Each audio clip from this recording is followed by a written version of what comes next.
difference between those who continue succeeding and those who don't, those who succeed get back up. Tomorrow is a new day. Not Monday is a new day, tomorrow is a new day. Okay, so what I want to talk about today is how guilt and shame really stop us from getting to our weight loss goals, or just within any goal in general, because a lot of times people underestimate how much this overcomes us and we just give up on everything. And in case you guys don't know me, my name is Albert Sloss. I'm the owner and CEO of One Shot. We're a coaching organization that works with busy professionals all over the world, and I'm just here to provide as much value as possible. Going into guilt and shame, a lot of times people go through this and our whole team sees it happen with clients, and it's normal. Sometimes it requires us really getting in the right headspace and understanding right from wrong. Throughout anyone's journey, everybody goes through different forms of guilt and shame within their own actions, or sometimes of what they're getting from environmental feedback. A lot of times people feel guilty for gaining weight. If you're on this track to improving your lifestyle, trying to get healthier, trying to lose weight, you should be tracking your weight daily, maybe even weekly, however you want to do it. We prefer daily because we like to study weight fluctuations. But people start seeing their weight going up, or people make a mistake because they're traveling for work, they're really busy, and they're making multiple mistakes, and they gain 5 pounds and they feel ashamed of that. They don't want to look at their weight the next day. That's what we need to let go of. We have to let go of that shame, and we have to be reasonable with ourselves. We're not like regular individuals. We have a very busy lifestyle. What comes with a busy lifestyle is limited time and limited options, meaning that we're going to end up eating out. We're going to make mistakes, and we have to understand that about being a busy professional. That's what's going to happen. Know that just because you may gain 5 pounds, that doesn't mean it's the end of the world. You shouldn't hide from your weight. The moment you get back from that trip, you know you ate really bad, you need to face the reality and step on that scale and see the actual damage. Report it to maybe the coach or mentor you're working with along your journey. Owning up to it, having accountability to it will make you take action. What we want to do is we want to use that energy. You're going to see the number on the scale. You're going to be discouraged. You're going to be like, oh man, you may feel ashamed. You're going to feel maybe some guilt. We want to take those negative emotions and put those into action. Use that energy to take action on it. If you get angry, rage, whatever it is, put that into taking action. Go and do a hardcore run if you have to. Put that energy somewhere useful. When we face the reality, we see the weight going up. It shows you, okay, we're here. Now we need to take action. If you hide from it and you don't face the reality, you're going to continue making the same mistake, and weight will just continue going up more and more and more and more. We just have to learn, how do I navigate through that next time? Next time I'm in that scenario, what could I have done differently? This is something that we ask our clients, right? It's like, okay, that happened. Totally cool. Don't stress about it, but let's talk about it. Let's discover into that. What could you have done differently? You'll think of 3 things. Now, for the next time, you can utilize those 3 things the next time that actually happened. When that shame comes from making a mistake, it's because you have the impression that it's all or nothing. Either you're doing it or you're not doing it, and that's the horrible mentality to have along this journey, because there's no such thing as perfection. There's not a single person who's going to do this journey and do it 100%. Nobody does it like that. Everybody has their little pitfalls, has their little mistakes, but the difference between those who continue succeeding and those who don't, those who succeed get back up. Tomorrow is a new day. Not Monday is a new day, tomorrow is a new day. You may feel shame about making that mistake simply because that you're unaware of the strategies to implement the following day to offset the bad meal you ate on that random Wednesday night. How do I offset the bad meal I had the previous day? When we learn those strategies, we could make a mistake on a random Tuesday out of the week, have a huge box of pizza just because we're with friends, and we can do it without shame or guilt simply because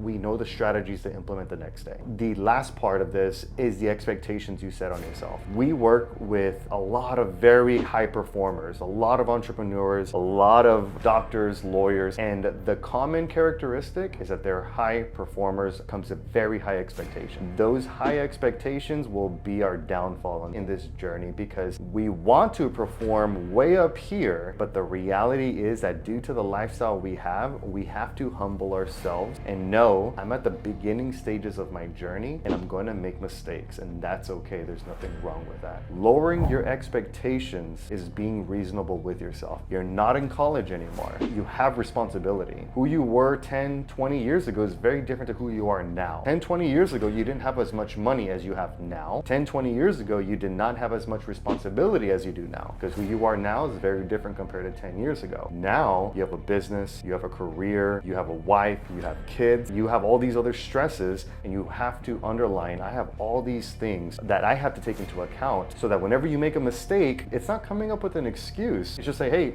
the mistake happened. What could I do better about it next time? This mistake happened because I obviously have kids. I'm out and about with my kids doing errands, taking them to games. We end up at Chick-fil-A, and that's just what happened. And it is what it is. So we just want to, again, always reflect back. What could I do differently next time? With our expectations on this journey, we have to make expectations clear. Meaning, what is the expectation? The expectation, maybe it's losing 1 pound per week. Maybe it's losing half a pound per week. Those are realistic expectations. So if you're working with a coach, you're working with a trainer or anybody else, you want to have clear expectations of what you should be doing. And in case you guys like this, subscribe to our channel, put in the comments what other types of content you'd like to see, and we'd be more than glad to put it out. See you guys on the next one.